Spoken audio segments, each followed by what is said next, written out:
know there's a light that glows by the front door. Don't forget the keys under the mat. Your childhood stars should always stay humble and kind. We'll go to church 'cause your mama says to. Visit grandpa every chance that you can. It won't be a waste of time. Always stay humble and kind. Good morning, everyone. It's Susan. So good to see your bright faces. Welcome you all, and we invite you into our spiritual community of hope, courage, and compassion. Now let's take a deep breath and release it as we ready our hearts and minds. I almost tried to strike the match on the wrong thing. To enter this precious space together.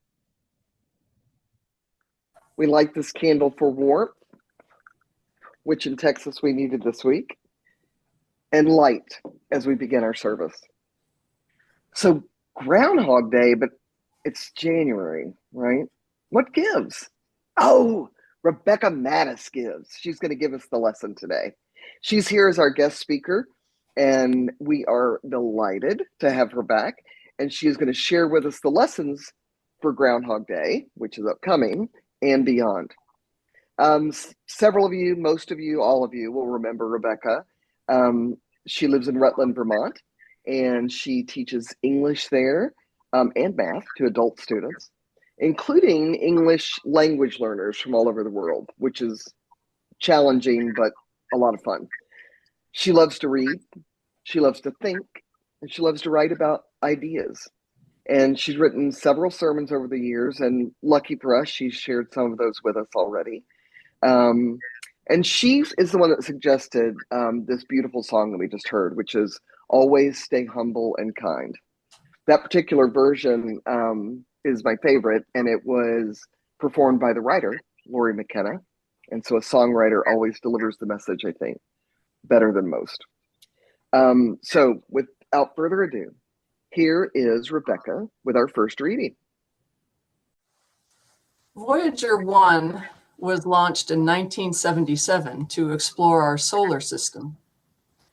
Over 12 years later, in 1990, at the request of Carl Sagan, its camera was turned around and a photograph taken of Earth. What we see here is our planet viewed across a distance of 3.7 billion miles from beyond Neptune and Pluto. About this photograph, Carl Sagan wrote these words: "The pale blue dot." From this distant vantage point, the Earth might not seem of any particular interest, but for us, it's different. Consider again that dot. That's here, that's home, that's us. On it, everyone you love, everyone you know, everyone you ever heard of, every human being who ever was, lived out their lives. The aggregate of our joy and suffering, thousands of confident religions, ideologies, and economic doctrines, every hunter and forager, every hero and coward, every creator and destroyer of civilization, every king and peasant, every young couple in love, every mother and father, hopeful child, inventor and explorer, every teacher of morals, every corrupt politician, every superstar, every supreme leader, every saint and sinner in the history of our species lived there, on a mote of dust, suspended in a sunbeam.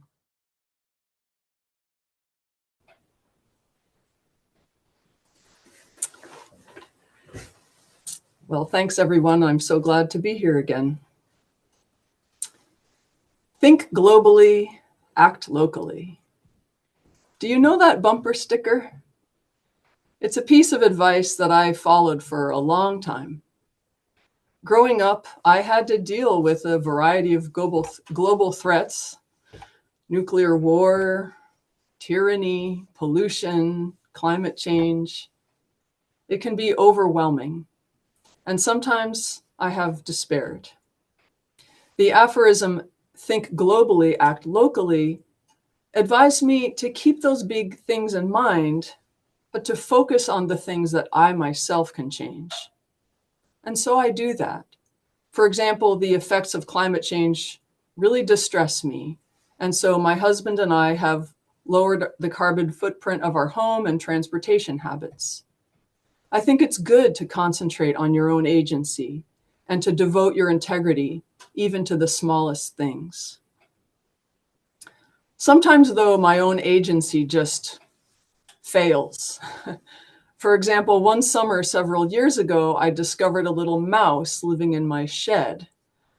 I looked for it every time I went in there, and I would even shake the lawnmower every time I went to use it in case the little mousey was inside. It was so cute. Now, we had a bucket of water in the shed, and I didn't think anything about it. But one day I went in and saw the little mouse drowned in the bucket. I felt horrible. I mean, really, really awful. I felt responsible because I was.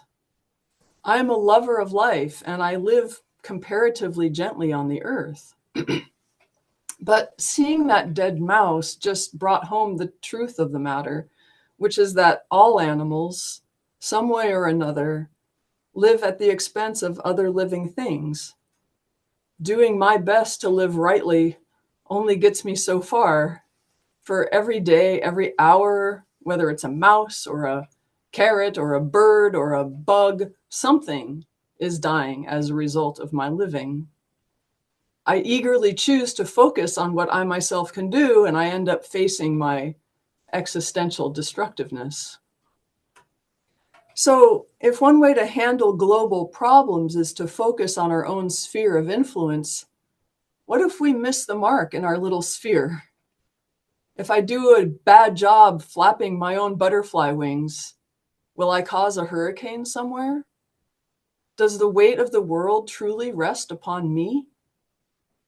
Times like that are when I think of the pale blue dot.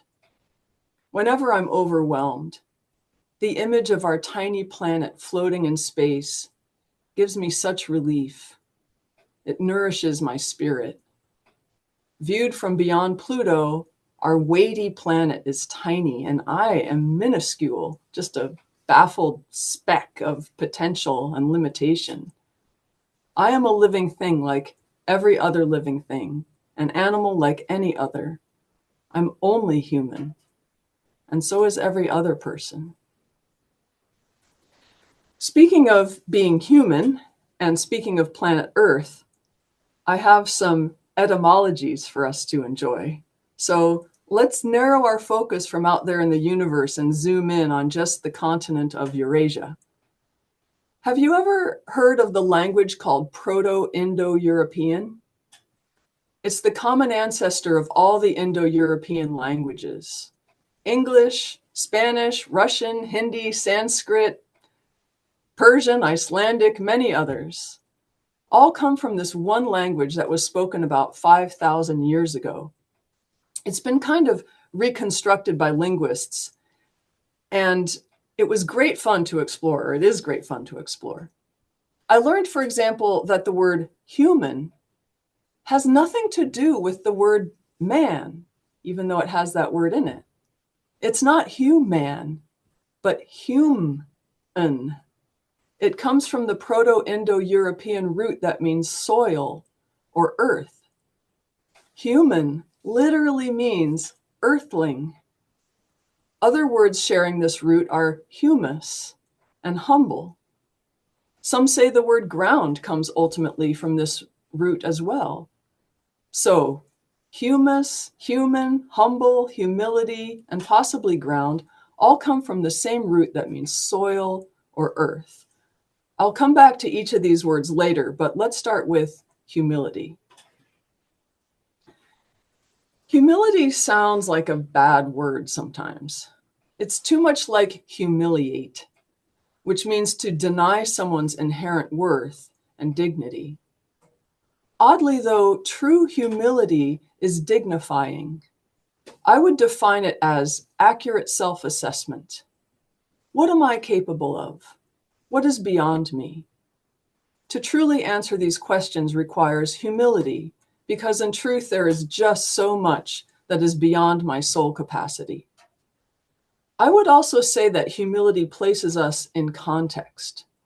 When we look up at the Milky Way, we are humbled. When we behold the wonderful earthlings all around us, we are also humbled.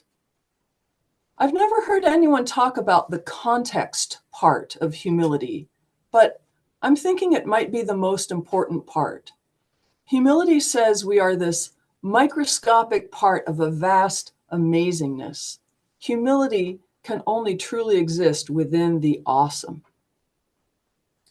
Humble means low, close to the ground. In 3 weeks, it'll be Groundhog Day, which makes this a fine day for a sermon on one of the great spiritual texts of my generation, the 1993 movie Groundhog Day with Bill Murray. If you haven't seen it lately, please see it again. If you've never seen it, my giving away the plot won't ruin a thing, so please check it out. Briefly, Groundhog Day is a movie about an obnoxious, arrogant weatherman named Phil who keeps living February 2nd over and over again in the village of Punxsutawney, Pennsylvania, where he has gone to report on the Groundhog Day festivities. No matter what happens during the day, he wakes up again at 6 a.m. on Groundhog Day. He remembers what happened to him on all the other iterations of the day, but everyone and everything else in the world is experiencing that day for the very first time. At first, he's terribly confused by it. Soon, he learns how to take advantage of the situation, behaving completely irresponsibly and hedonistically, knowing that there will be no consequences because there will be no February 3rd. So here's a still from the movie showing him seated at a table just loaded with desserts. And here he is stuffing an entire slice of sponge cake into his mouth. He doesn't even worry about flossing.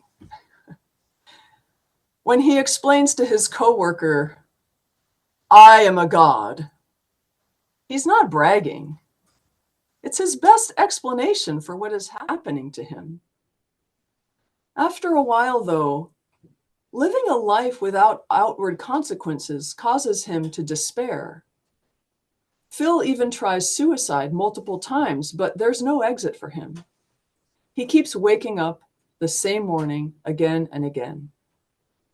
All this time, of course, he keeps giving the February 2nd weather report, and it's funny to see how it changes over the course of the movie. After living through perhaps hundreds or thousands of the same day, his weather report is only this: it's going to be cold, it's going to be gray, and it's going to last you for the rest of your life. If I were Phil, I'd be in despair too. As he says to a guy at a bowling alley, "What would you do if you were stuck in one place and every day was exactly the same and nothing you did mattered?" And the guy replies, "That about sums it up for me." Finally, with some help from a friend, Phil abandons empty pleasures and begins self-improvement. Here's a slide of him undertaking all kinds of arts. He reads, he studies music and learns sculpture. In this way, he enriches his own life and the lives of others. But the real transformation takes place when he starts living for other people. Trapped as he is, his only source of lasting joy and satisfaction is to be of service. Through endless repetitions, he learns to plan his days to prevent every accident, save every life, and in between times, contribute to as much goodwill as he can. Finally, he breaks through, wins the love of an excellent woman, and wakes up on February 3rd. Groundhog Day is a story about practice, not preparation for performance, but rather spiritual practice. One of the parts in the story I appreciate most is when Phil keeps trying to save the life of a poor old man. Phil has gotten used to a vast amount of power and knowledge accrued from his repeated experiences. But no matter what he tries, getting help for the old man, feeding him, taking him to the doctor, the man always dies. We see Phil bending over the man in an alley, desperately performing CPR. And here's a still from the film after that moment. The CPR is to no avail. And as Phil looks up into the sky, you can see him acknowledge his own limits. This image, to me, is the most important moment of the film. You get the idea that Phil won't try to save the old man's life the next day or the next. He's given up. It's not that he gave up in despair. It's just that after so many attempts and failures, he has learned that he is not, in fact, a god. It's a sad and wonderful moment of humility. It's after this moment that there is a subtle shift. The movie leans a little bit away from personal achievement and focuses instead on practice. This is when you see Phil repeating his daily dance of service to others. And why does he do this? When he catches a boy falling from a tree, what good did that really do? The boy is just going to fall from the tree again the next day and the next and the next. Having no tomorrow, Phil is robbed of the satisfaction of seeing the long-term consequence of his service. Why is Phil not in despair about this? I can only think that Phil's doorway out of despair is humility. He knows that catching the boy is not going to stick, but I think he's let go of the idea of sticking. He's been shoehorned into the present moment, and so he's had to give up on results. And so day after day, he catches the boy just because it's the right thing to do, just because. It's a spiritual practice. And it's a practice of humility because he knows exactly what his capabilities and limits are. He can save the boy daily, but he can't provide him with the tomorrow. He's humble because he accepts his place in his strange and beautiful world. His identity is no longer the egotistical, I am Phil and I get the results I want, but the humble, I am Phil and I practice being of service just because. He had gotten used to climbing mountains of artistic achievement, but his daily interactions become a sort of plateau. Instead of despairing about that, he made the plateau as beautiful as he could. He dealt with his existential angst by practicing existential beauty. I find that humility requires a lot of courage. When you put yourself out there in the world, when you try to be of service to others, as we all do, you are going to fall short. You are making yourself vulnerable to failure and criticism, especially self-criticism. Unlike Phil, you don't have hundreds or thousands of opportunities to repeat one day until it is close to perfect. If you have the energy, you can try to do your best, which won't always be enough. If you have multiple responsibilities or multiple challenges, your best can mean just keeping your head above water, and your shortcomings can coalesce into major mistakes, sometimes tragic ones. Sometimes I feel like that guy in the bowling alley, the one who felt stuck every day exactly the same. I don't feel stuck by my circumstances. I feel stuck in myself. I'm mostly the same person every day, and the dreams I have for growing in service tend to be forgotten in the repetitions of my Rebecca-ness, the habits of my personality. I don't usually make tragic mistakes, but I often miss out on the person I know I could be if only I had the discipline to reach for it. I need inspiration. I need an exemplar, someone or something to keep in mind to help me get unstuck. In the film Groundhog Day, the weatherman is not the only character named Phil. The other Phil is, in fact, a groundhog, a weatherman himself in a way, since traditionally groundhogs have the power to predict the weather. Groundhogs, also called woodchucks, are members of the squirrel family. Like many other earthlings, they cause both harm and good. Their burrows can ruin the foundations of a human house, and they can eat your entire garden. But their burrows also help the soil by aerating it. Additionally, many other species use the burrows for shelter, including rabbits, opossums, raccoons, foxes, and even some birds. Groundhogs are nothing fancy. In their humble, instinctive practices, they are doing their part for the earth. If living their lives can be said to be ambitious, that is the sum of their ambition. How unlike humans they are, and how especially unlike modern humans, perhaps.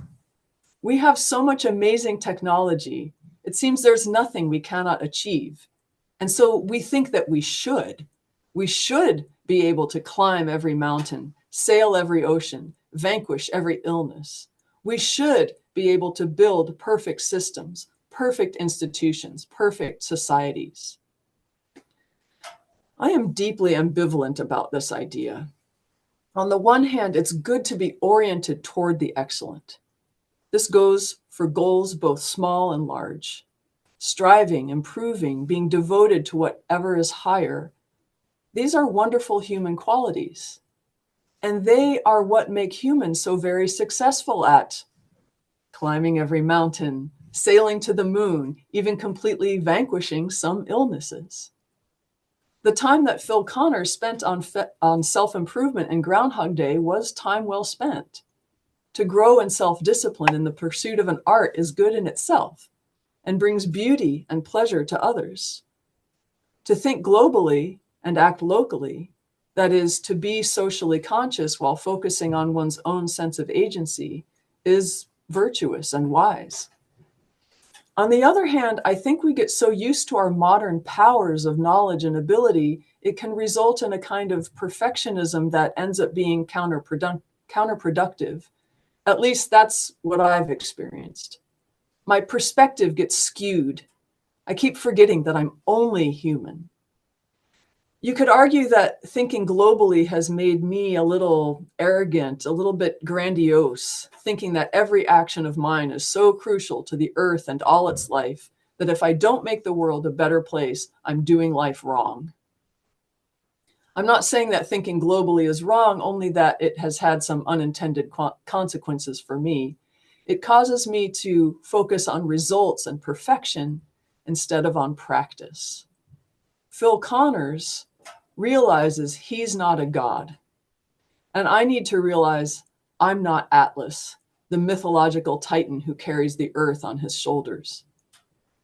You can say I have a new ambition now, which is to practice humility more regularly. This new goal comes along with a shift in my priorities. I've realized lately that my central concern isn't the global problems humanity faces, but my own sense of disconnection from my physical community. I said before that humility is both acknowledgement of our own small size and a profound sense of the awesomeness of the surroundings of which we are a part, including our social surroundings. I want to practice both. I need a new bumper sticker for 2025, maybe with a little picture of a groundhog saying something like, "Think humbly, act groundedly." What I mean by this is perhaps best expressed by the poet Marge Piercy in her poem, Seven of Pentacles. I'll read part of it. Connections are made slowly. Sometimes they grow underground. You cannot tell always by looking what is happening. More than half the tree is spread out in the soil under your feet. Penetrate quietly as the earthworm that blows no trumpet. Fight persistently as the creeper that brings down the tree. Spread like the squash plant that overruns the garden. Gnaw in the dark and use the sun to make sugar. Weave real connections, create real nodes, build real houses. Live a life you can endure. Make love that is loving. Keep tangling and interweaving and taking more in. A thicket and bramble wilderness to the outside, but to us, interconnected with rabbit runs and burrows and lairs. Live as if you liked yourself, and it may happen.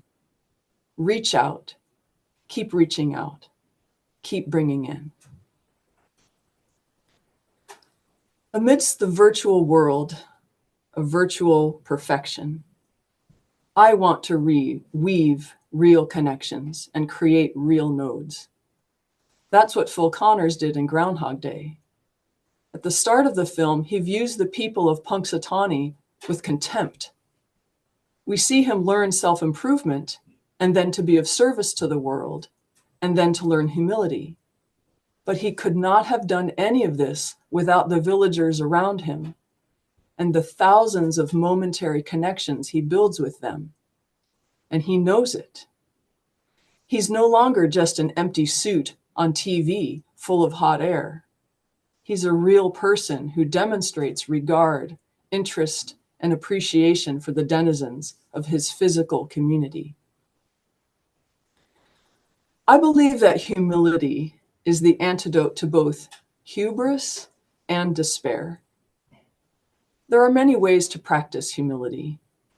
You can contemplate the pale blue dot, your infinitesimally small home in the vast universe. You can regard yourself as only an earthling among so many other earthlings. You can work with courage for what you hope is right, even though you may rarely see big results. You can put yourself out there despite your flaws. For me, it's a practice of humility to dispense with self-consciousness. You will be doing a service to others if you have the courage to stand before them in gentle imperfection. You can be mindful of the practices you already do without thinking about them. You can be grateful for all the humble habits that have built your life. You can maintain your goals and ambitions even as you learn to see plateaus as beautiful opportunities to do good things for their own sake instead of for immediate results. Do you ever feel like dirt?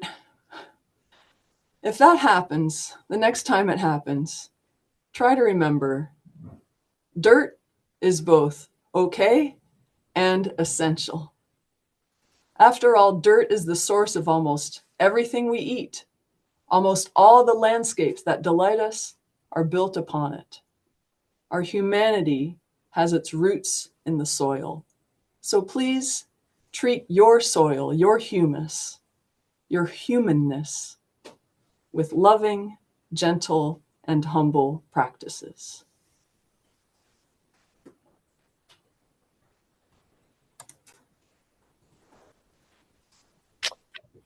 Thank you, Rebecca.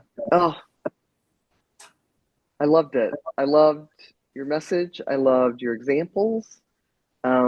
I was writing like a mad person, so I'm really glad we record this because there were a million little gems that I found. And I do have to say, one of the things that I'm going to put in my reservoir of funny or great things to say is I'm deeply ambivalent. That was fantastic. Rebecca has suggested, and we love the idea, that instead of just going into our closing words, we give everybody a chance to, just share with our community. And, the impact of today's message, what you're taking away with it, examples, perhaps, of some of the key lessons that she talked about today and shared with us. And a quick note, Groundhog Day is available on Amazon Prime. I don't think it's on Netflix, but you can find it. So we're going to open it up so that just raise your hand. You can use the little icon or just use your hand if that's not something comfortable for you. And when I call on you, then we can just make sure you unmute and we can have the conversation, or you can ask Rebecca a question, whatever floats your boat. If I don't see your hand, Mary, just maybe you might have a bigger screen. Call it out for me. Good to see everybody's faces. Michael. Michael? Yeah, the microphone on this computer isn't turned on. Can you hear me? Yes. Rebecca, I was relieved when you said something like, you get up every morning intending to practice self and world improvement and then get lost in the trance of your Rebecca-ness. And I thought, boy, I spend an awful lot of time in the trance of my Michaelness, which is pleasant but unsatisfyingly recursive.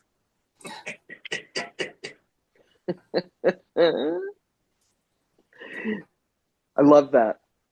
Mary, I'm actually not able to see the whole screen, so would you mind just calling on people? Absolutely. David. Thank you.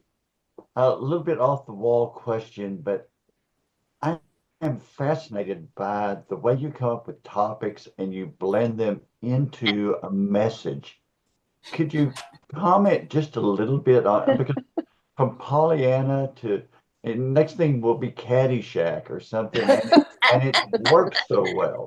How do you do that? It's not something I can explain. I just start thinking about things and the tendrils just start going and they connect to things. I don't know. It's how my brain works. It's a wonderful process. Thank you. Yes. Thank you. I'm not using the icon, but I have a question. Well, I have a statement and then a question. So, when we asked Rebecca to join us and do a service, she, like, yep, I'm on. And we're like, yay. And then she goes, how about, because we said, how about January? And then she says, yeah, sure. How about I do something on Groundhog Day? And I'm like, what? And then I know Rebecca and I'm like, okay. And so any doubt or worry just kind of goes away because I know you're going to deliver. And you did again today, that you took what seems like a movie that could be very surfacey, very deep, and very much worth thinking about. But my question for you then is, how many times have you seen Groundhog Day, the movie? Maybe 6 times, Mm-hmm. just a guess. Yeah, I just wondered. And then each time I take it, you take something different from it? Yeah, absolutely. Yeah. I love that. You can tell a good movie. You can watch it, 100 times and get something new out of it every time. I'm curious, before I call on Dagmar, how many people here have seen Groundhog Day? Okay, almost everybody, not everybody. Okay, it's well worth a watch, and Bill Murray's amazing. Okay, Dolphin just Dagmar, said she's seen it at least 12 times. who? Dolphin. Oh my gosh, that's awesome. Okay, unmute. Dagmar, I think you had a question or a comment. I love your message of practicing humility, but how does this spiritual practice to be humble, to be kind, to know our limits help you when you turn on the news and you see people digging with their own hands the rubble of bombs and the evidence of the limitlessness of man to be cruel against men. How do you deal with that? Well, I have different ways of dealing with it, right? I can try to do something organizationally to help the problem at hand. I can try to put things into perspective by taking the 3.7 billion kilometer view. And then, but I think what humility does for me now is it strengthens my spirit by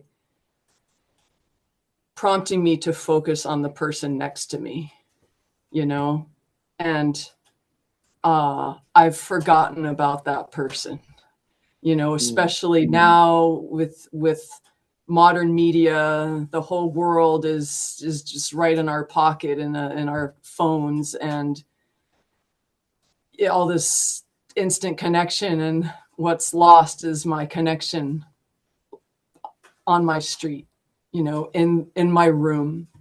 And so that problem doesn't go away, and it's never going to go away. But if I'm going to meet problems, I'm going to be most effective locally. And in order for me to be most effective, I need to be most whole.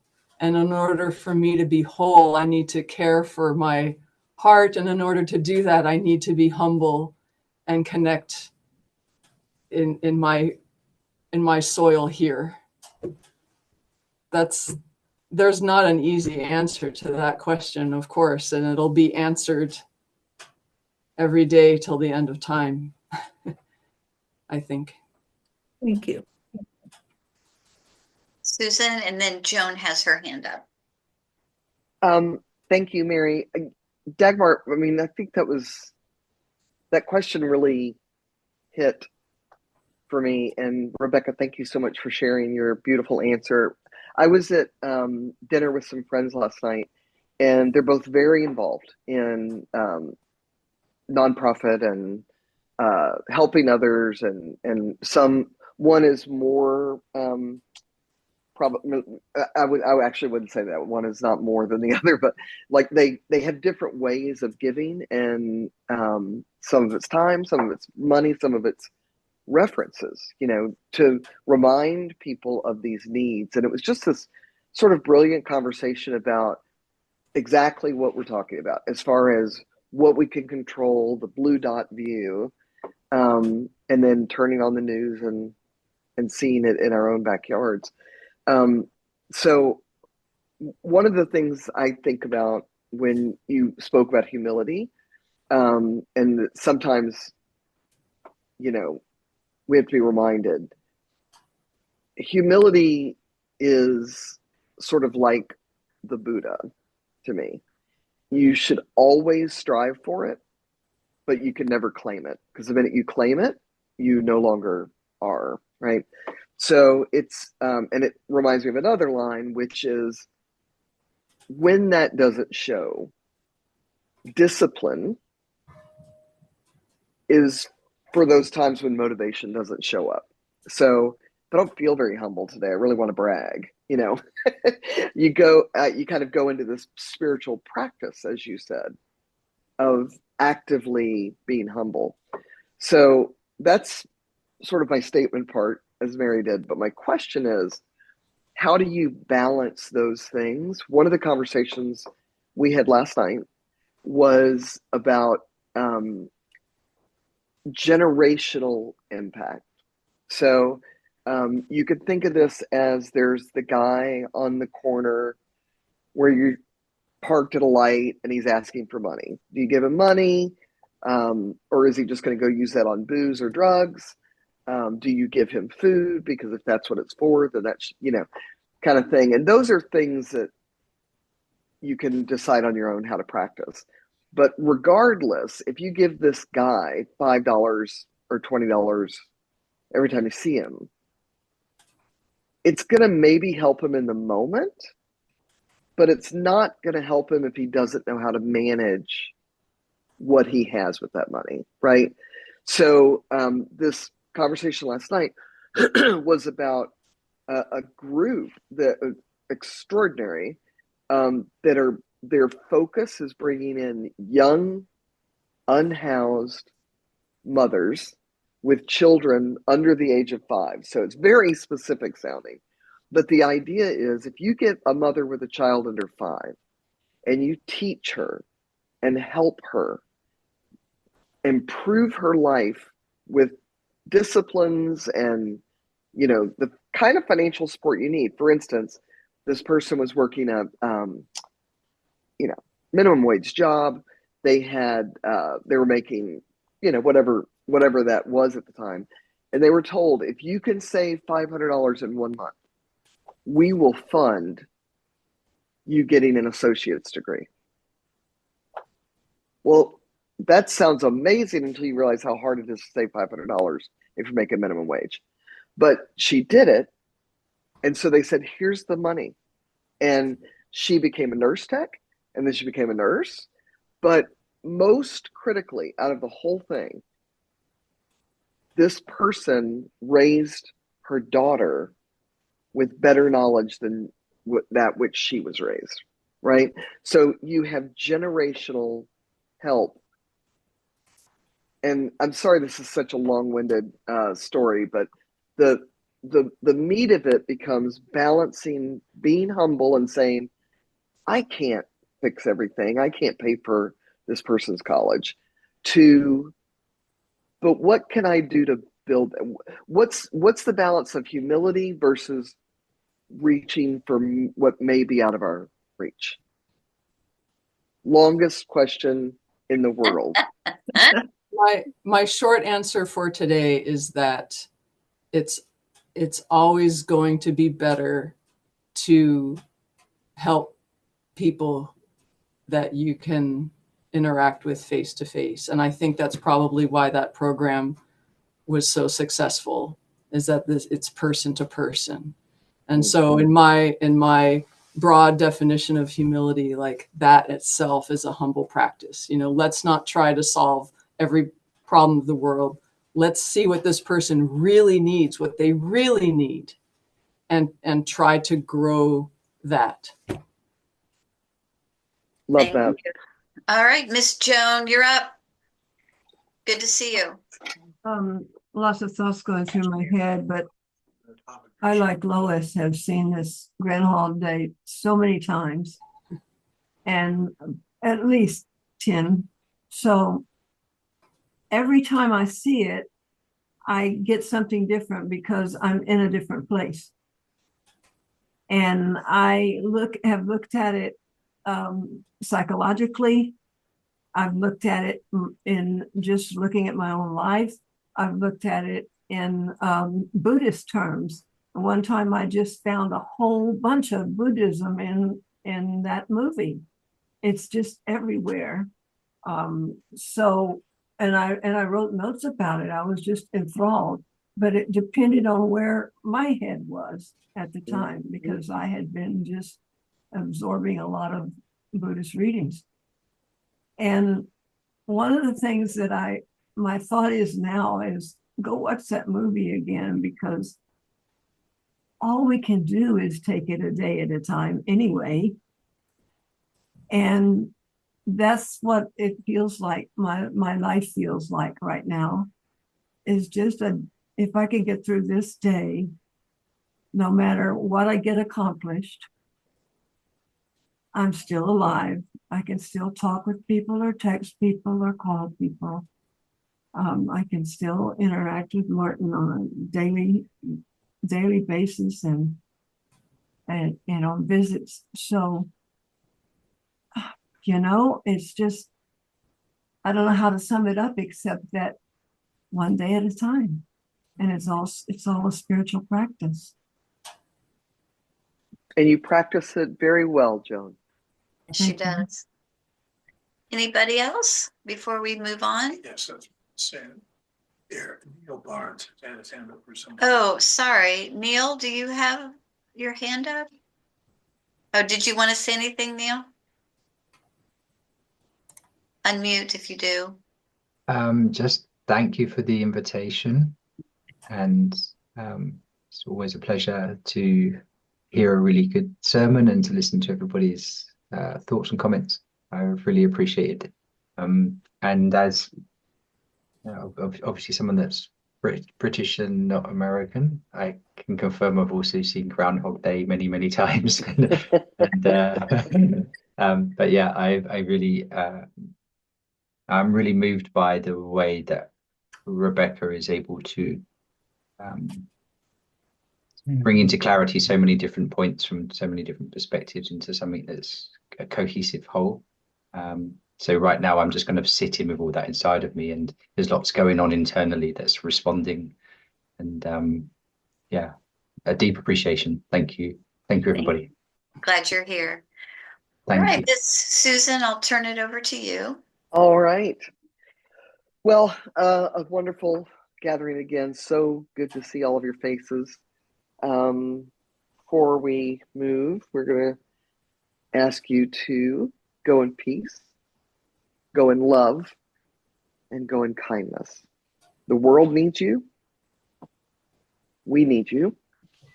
And as we've heard today, let's make the effort to go out and be humble and kind.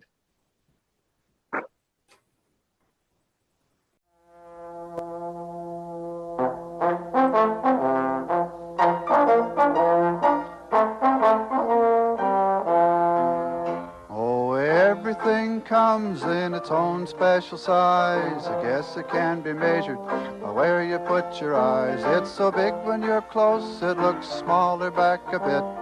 That's about the size of it. That's about the size where you put your eyes. That's about the size of it.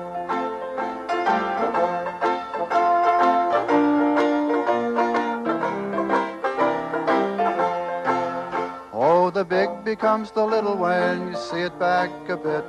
The huge becomes a dinky, which is just the opposite of the larger that gets smaller. It never seems to quit. That's about the size of it.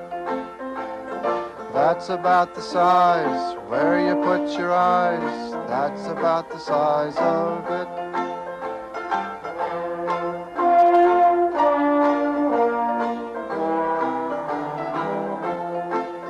Let the big become the little, that's the way it seems to go.